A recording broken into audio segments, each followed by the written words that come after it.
Salut, c'est Seb Coaching. Cette vidéo pour parler avec vous du choix de la balance et surtout comment se peser pour que ce soit efficace.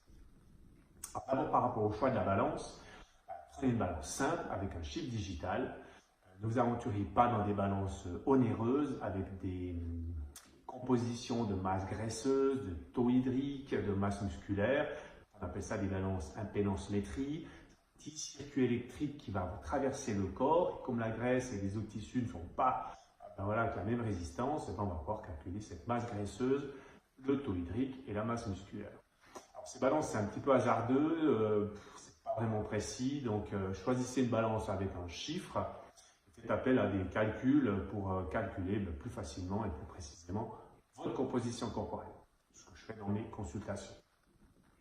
Maintenant, par rapport à la balance et l'emplacement de la balance, alors juste une chose avant encore, ces balances impédance-métrie où circule un courant électrique.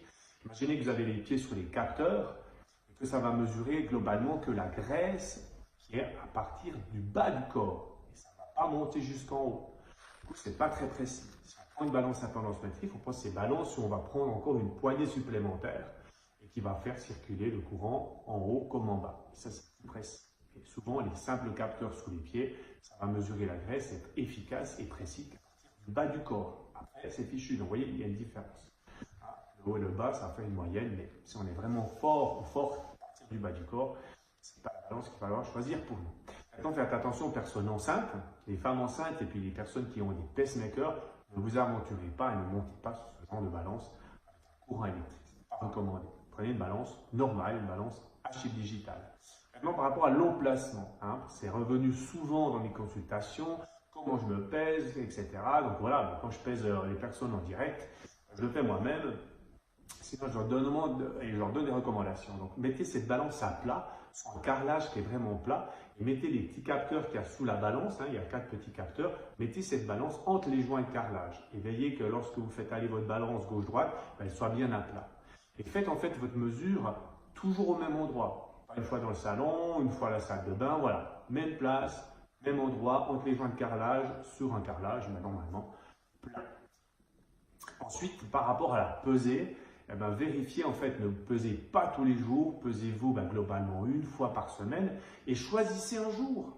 Choisissez un jour. Choisissez pas le samedi matin ou le dimanche, vous avez fait toute la semaine, tout le week-end, des invitations et que vous dites, tiens, je me pèse le dimanche matin. Non, pesez-vous un jour, déjà pour les femmes entre les cycles menstruels et puis pesez-vous peut-être un mardi soir parce qu'on sait que le dimanche on n'a pas fait trop gaffe ou peut-être justement on revient parce que le samedi on a fait de la fête, etc. et on se recalme un petit peu le dimanche et le lundi et puis l'idéal ça serait le lundi matin.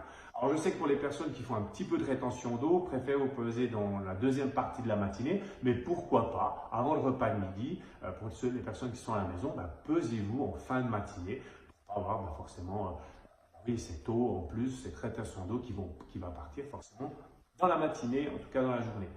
C'est pas important de se dire si j'ai pas le temps, c'est donc pas nécessaire de se dire il faut absolument que je me pèse le matin à jeun. On part d'un calcul qui est le vôtre, qui peut être 17 h le soir, avant le repas bien sûr, et puis on va faire attention à la quantité d'eau qu'on aura bu à la collation. Voilà, donc pour résumer, choisissez une balance la plus simple possible, à chiffre digital. Ne vous aventurez pas des prix onéreux pour des balances impédance-métrie, ce n'est pas très précis. Les calculs, nous savons les faire, je sais les faire. Et puis bien sûr, choisissez un bon emplacement. Et ne vous pesez pas tous les jours, pesez-vous une fois par semaine et puis à un moment plus idéal, pas quand on aura fait la fête ou souper avec les amis ou avec bref, vous avez compris, donc pesez-vous dans la manière la plus favorable pour vous. Voilà, j'espère que cette vidéo aura pu vous éclairer un petit peu sur comment se peser et surtout avec quelle balance. C'est simple, c'est toujours mon mode de fonctionnement, simple, et efficace. Allez, à très vite.